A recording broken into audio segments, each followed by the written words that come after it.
Assalamualaikum warahmatullahi wabarakatuh. Hai teman-teman semuanya. Di sini saya akan menjelaskan tentang manajemen pengelolaan PAUD. Ada beberapa pertanyaan tentang manajemen pengelolaan PAUD. Yang pertama yaitu siapa saya? Yang kedua, kapan saya melaksanakannya? Yang ketiga, apa yang saya lakukan? Dan yang keempat yaitu apakah saya dapat menyumbangkan apa yang dimiliki. Untuk bagian pembahasan yang pertama yaitu manajemen. Untuk bagian pelaksanaan manajemen yaitu ada 4. Yang pertama, planning atau perencanaan.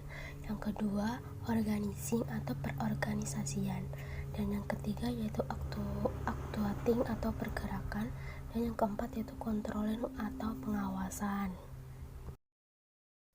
Selanjutnya yaitu apa itu pengertian pengelolaan.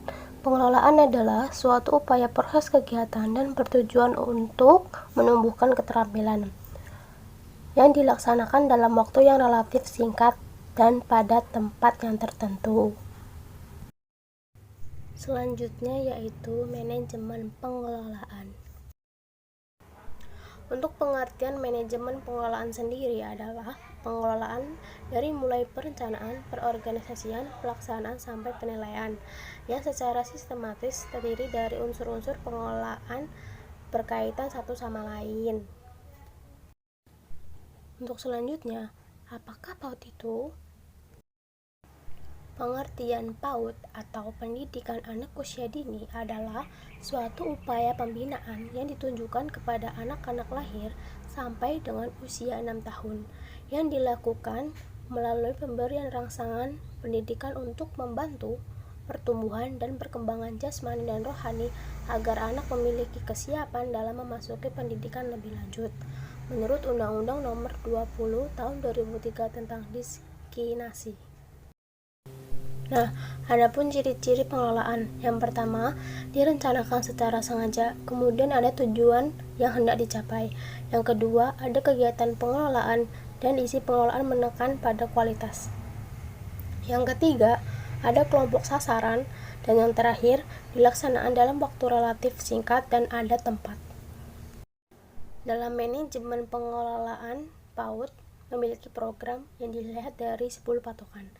Yang pertama yaitu dari komponen warga belajar. Standar pelayanan PAUD yang pertama yaitu usia.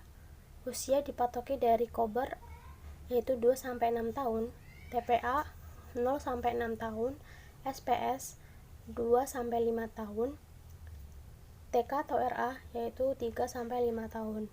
Yang kedua yaitu sehat jasmani dan rohani. Yang kedua pendidik usia minimal 18 tahun, pendidikan minimal PGTK atau SMU sederajat. Yang ketiga, pernah mengikuti pelatihan PAUD. Yang keempat, memahami perkembangan anak.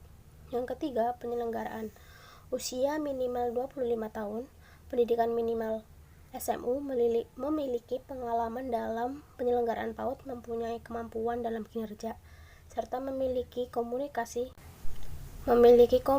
dengan baik, bisa memfasilitasi sarana dan prasarana. Yang keempat yaitu program, memiliki kurikulum atau GBPP, KOBER atau TK atau TPA atau SPS. Yang kedua jadwal kegiatan belajar.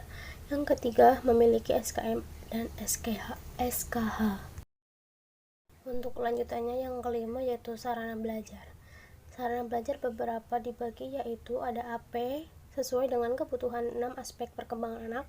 Yang kedua sesuai dengan potensi dan minat anak. Yang ketiga AP sesuai dengan usia anak. Yang keempat jumlah dan jenis AP sesuai dengan kebutuhan anak. Yang kelima tidak berbahaya bagi anak. Yang keenam mudah digunakan dan diperoleh. Yang ketujuh AP luar dan dalam. Yang keenam yaitu ada panti. Panti juga harus memiliki ruang belajar atau bermain, memiliki toilet, ruang guru atau sekretariat, dan ruang sehat, cukup penerangan dan memberikan kebebasan pada anak untuk bergerak. Yang terakhir yaitu 7 kelompok. Kelompok harus memiliki struktur organisasi, memiliki pembagian tugas yang jelas, dan memiliki surat izin pendirian. Selanjutnya yaitu tentang kualifikasi pengelolaan. Yang pertama, latar belakang pendidikan minimal SLTA atau pernah mengikuti pelatihan pengelolaan PAUD. Yang kedua, memiliki kemampuan dalam melakukan koordinasi. Yang ketiga, memiliki kemampuan dalam menyusun rencana kegiatan. Yang keempat, memiliki kemampuan dalam merekrut tutor dan warga belajar. Yang kelima, memiliki kemampuan dalam penggandaan dan perawatan sarana belajar. Yang keenam, memiliki kemampuan dalam mengerjakan administrasi pelaksanaan PAUD. Yang ketujuh, memiliki kemampuan dalam motivasi tutor, warga belajar, dan orang tua. Yang kedelapan, memiliki kemampuan dalam menyusun laporan pelaksanaan kegiatan. Yang terakhir, pembahasan tentang manajemen pengelolaan PAUD, yaitu bagian kelengkapan administrasi. Yang pertama yaitu formulir pendaftaran dan buku data anak atau registrasi. Yang kedua, buku daftar hadir anak dan buku kegiatan. Yang ketiga, buku catatan kas. Yang keempat, kartu pencatatan perkembangan setiap anak dan buku tamu.